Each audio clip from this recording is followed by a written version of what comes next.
Is it right to be heavy-handed, especially in this instance of this West Indies cricketer, Shannon Gabriel, being banned for 4 games over an apparent homophobic comment calling another player gay? Well, Brendan O'Neill is editor of Spiked Online and joins me live on the line. Thanks for waiting, Brendan. I know that you were waiting for us to finish that last call. How are you? I'm good, thank you. Good. Firstly, what's your reaction to this story that there's been a 4-match ban, this idea of 75% being removed from the salary for the particular game of this cricketer? Do you think that that's legitimate, fair enough, heavy, or perhaps a bit heavy-handed? I think it's quite heavy-handed, actually. I thought that the England cricket captain, Joe Root, dealt with it very well, where when he heard Shannon Gabriel, the bowler, when he heard him use the word gay in a derogatory way, he pulled him up, he corrected him, he said, look, you really shouldn't say that, that's not a good thing to say. But then when Joe Root came off the field and journalists were saying to him what happened, what did Gabriel say, and so on, Joe Root wouldn't divulge too much information. And he said, look, the bowler was feeling emotional, it's a heated game, he was kind of het up, and he said something he regrets, but I think it should stay on the field. I thought that was just the best way to deal with it. We don't always have to blow these kind of things up into a public moral spectacle. We can deal with them discreetly and let them slide.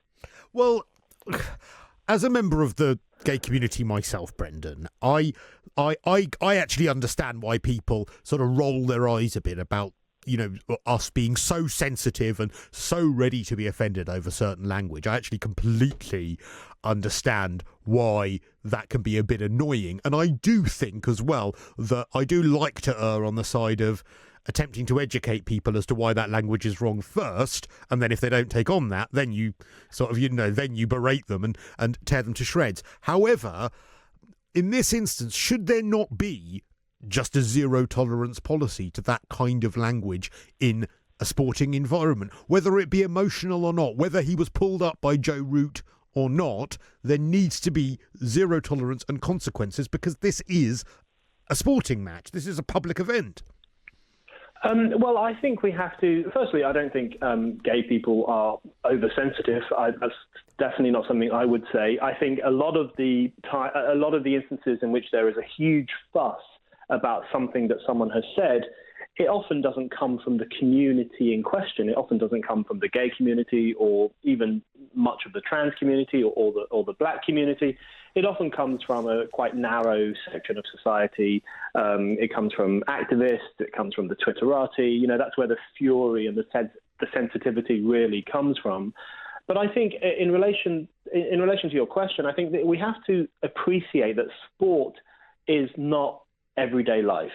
And so if you go to a football game, you will hear people saying the most outrageous things and chanting the most shocking things. If you go to a Celtic Rangers game, people have referred to them as 90-minute bigots. They are bigots for 90 minutes in the sense that they will scream abuse at the other side. They will do everything they can to demoralize them. But when they go back into real life, they don't say that at Tesco. They don't say that to their workmates. They don't say it in everyday life. I think we have to accept that the arena of sport is actually one of the few remaining places in which people can actually cut loose, can actually be un-PC, can kind of get things out of their system. And it doesn't mean they're bad people. It just means they have a space in which they can express a kind of emotion and a feeling and a passion. But presumably then by that logic, had Joe Root said in a frustrating and highly charged emotional game, made a racist comment towards Shannon Gabriel because he's a member of an ethnic minority, presumably then you would say, well, that's fine. A little warning, Shannon saying, "Oi, that's not appropriate," would be enough, and there shouldn't be a zero tolerance approach to racism on the football field, on the cricket pitch, anywhere. Well, I think we have to look at the context in which certain words are said and the meaning that certain words have. I think... well, hang on, Brendan. Sorry, but what's the difference between black being used as an insult and gay being used as an insult? You can factually say to someone they are black, and that's fine. You can factually say someone is gay, and that's fine. But if you're using either of those as an insult, then surely it's the same in both those instances. There should be zero tolerance. I'm willing to make that argument. I'm willing to make I don't think Joe Root would do something like this. But anyone on principle. I think on the pitch, on the field, in the arena of sport, I think lots of things are said that are probably regretted. Lots of, Spurs fans refer to themselves as the Y word, and that irritates a lot of people. And then their opponents throw the Y word back at them as an insult, and then they kind of take it on the chin. Lots of things happen which, if you saw it happening in the pub or if you saw it happening in the supermarket, you would be completely outraged. If you saw a gang of people screaming the Y word, which is a word I really don't like, for example, you'd be outraged. But in the game, in the moment, in the field, it makes sense because it's part of the tradition of sport. It's part of the passion. No, I'm sorry, Brendan. I can't have that. I cannot have you making an argument that making a racially insulting comment or a sexuality insulting comment, but I cannot accept you saying that this is just par for the course of sport. It's something that happens. So that's precisely why it needs to be challenged, because it shouldn't be an everyday occurrence that just because these people are emotional. What if I'm emotional at a Madonna concert? Does that mean that I could turn around to all the other gays there and start being homophobic towards them? It would be, I'm sorry, emotion is not an argument as to why racism and homophobia should be excused. You might not be able to accept it, but there are hundreds of thousands of Spurs fans who think it's perfectly acceptable to refer to themselves as the Y word. Well, they're wrong. Now, are we going to? And also, they're referring to themselves. They're not being referred to by others.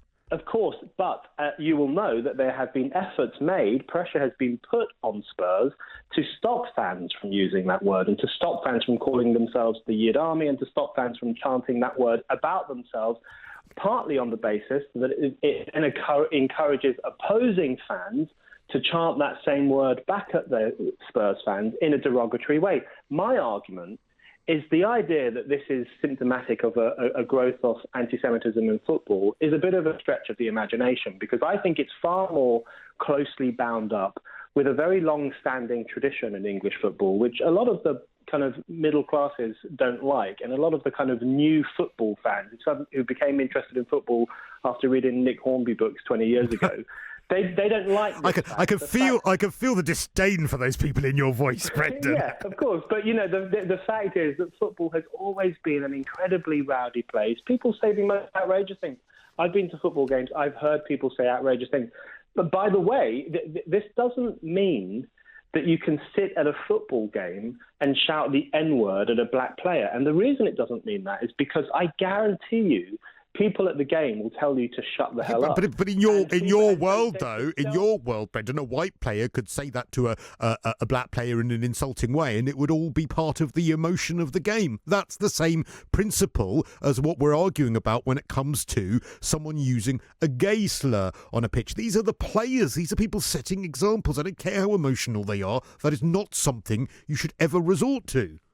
But the point is how that kind of behaviour gets pulled up. So as I said at the beginning, I think Joe Root dealt with it very well because he made it patently clear that this was unacceptable language in that moment. And what if he hadn't? And then what he said afterwards, I thought was a very humane response to that. He didn't say string Shannon Gabriel up. He didn't say let's launch a Twitch hunt. He didn't call for him to be banned from games and so on. He didn't do any of that. He actually had a very reserved and I thought very understanding response where he said Shannon Gabriel is a fantastic cricketer.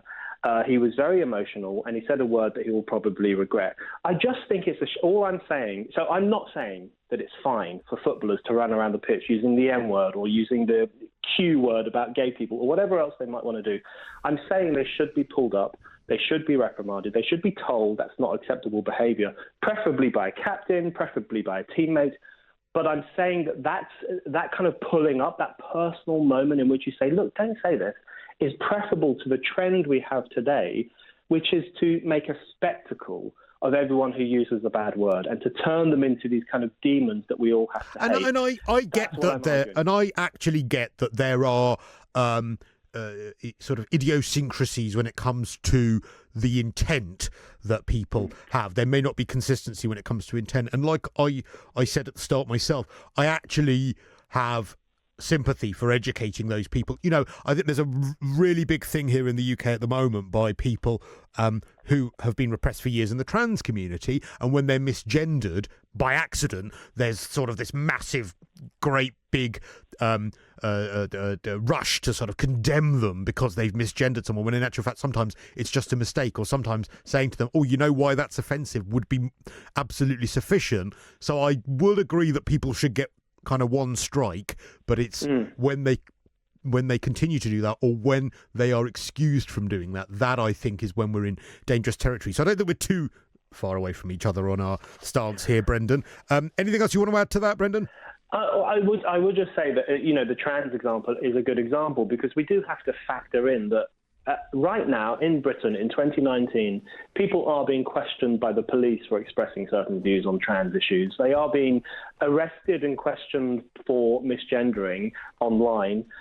That's an incredibly serious situation. So I think things have gone far too far in the wrong direction, where people are now being punished in a very real way simply for expressing points of view, or simply for using the wrong word, or simply for saying something in the heat of the moment. There must be a better way to deal with this stuff. Sure. I mean, again, I think we're back to intent, aren't we? If someone misgenders by accident, then I've kind of got a bit of sympathy for them being educated. If someone continues to misgender as a result in an attempt to insult, that's you don't think they should be. Yes, that's probably a very rude thing to say, but you don't think they should be arrested for that.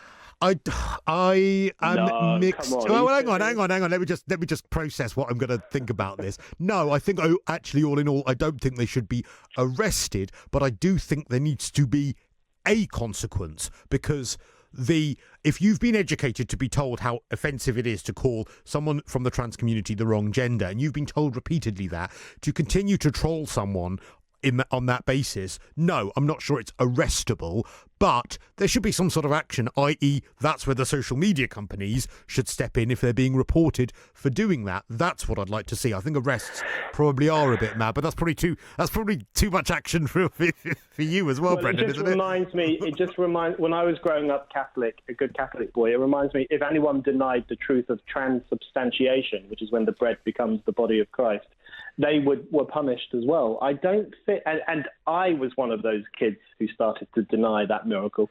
I don't think you should punish people for holding a particular belief, whether it's that it's impossible for bread to become flesh, or that it's impossible for a man to become a woman. We shouldn't punish people for those Brendan, I'm going to have to get you in on a show one day, because I keep wanting to end the conversation and then needing to come back to you with another point. But see, I think there's a difference there, Brendan, because when it comes to what you used as an example, which is religion, that's a choice.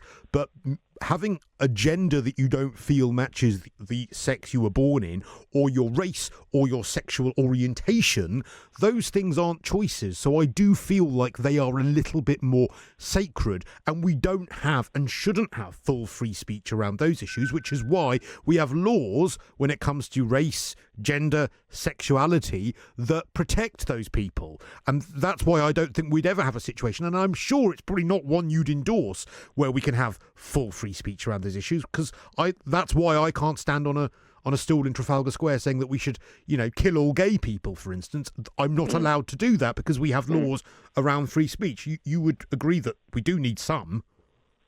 No, I don't want any laws on freedom of speech. I think all laws that in any way control what people say or what they express should be scrapped. But then what does that means? I could stand on a stool in Trafalgar Square and incite as best I could violence against a certain minority of people, and that shouldn't be, at least I shouldn't be talked to by the police about that. You wouldn't last very long. This is the great thing about the public sphere.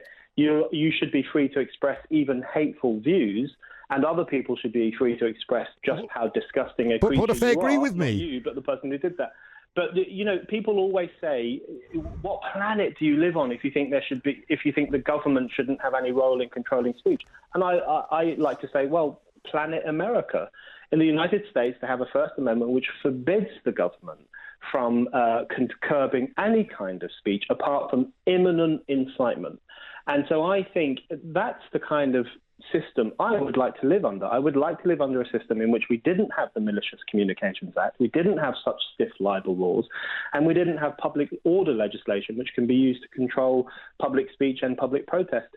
It's not a dream, it's not a utopia, it does exist, and I think Britain should move more towards that model rather than embracing more and more hate speech legislation. All right, Brendan O'Neill, I don't think we're going to agree on that one, but it's been a pleasure to debate it with you. That's Brendan O'Neill, who is the editor of Spiked Online. Gosh, a world with no free speech laws whatsoever. Would that be your idea of heaven or absolute hell?